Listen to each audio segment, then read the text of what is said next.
Let's talk about Sugilite, officially pronounced Sugilite because of the Japanese gentleman who first discovered it. These are some very pretty little chips of it that you can see have great color. A lot of people show and sell Sugilite, which I pronounce that way because most people do, in photos that are showing it to be wet.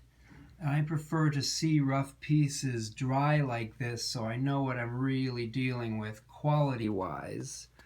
And you can find these little chips, or you can find little tumbled pieces for sometimes very reasonable prices. And what happens in that case is often some of the worst material is being sold that way. So you do want to be aware of it and try to get yourself some nice colored material if you are going to be going for those small tumblers. This is a bigger, nice piece of jewelry which has been paired with a pink tourmaline. It's still pretty dark. The dark material is generally not at all desirable because it's not purple.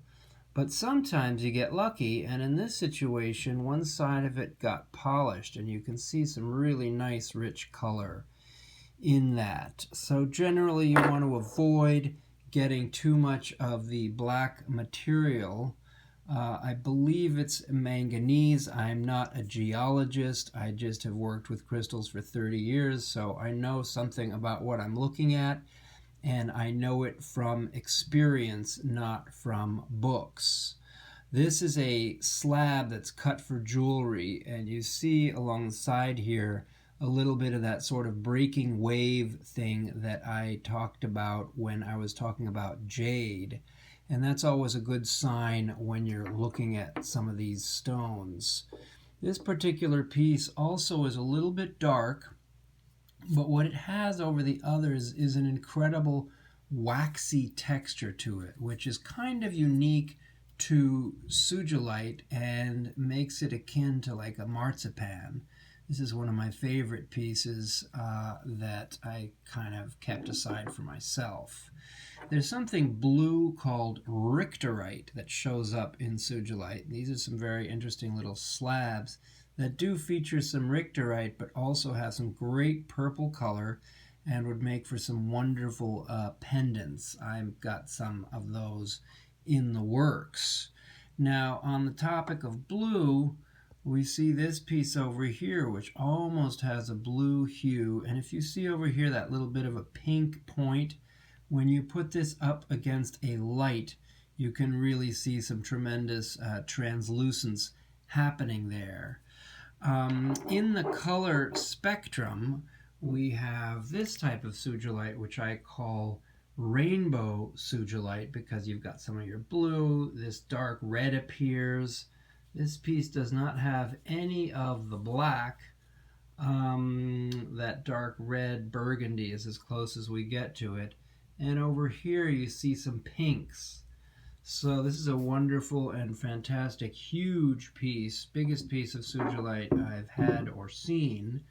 And we're going to end with this piece, which is as close to pink gel Sugilite as I have in stock right now. You see that pink color? You put that up against the light, you also get some really nice translucence. And you can see how it compares with some of these other pieces, from the very dark material to the slab and this other ingot over here, and finally the rainbow Sugilite. So I'd like to see some items carved out of the rainbow Sugilite because it is kind of fantastic and would really lend itself to some good carvings and to some great jewelry. So that's your little crash course tour in Sugilite. If you'd like to learn more or purchase any items, contact me, Kyle, K-Y-L-E, at crystalconcentrics.com. I have a YouTube channel, and you can subscribe there, or at Crystal Concentrics. You can check out my blogs.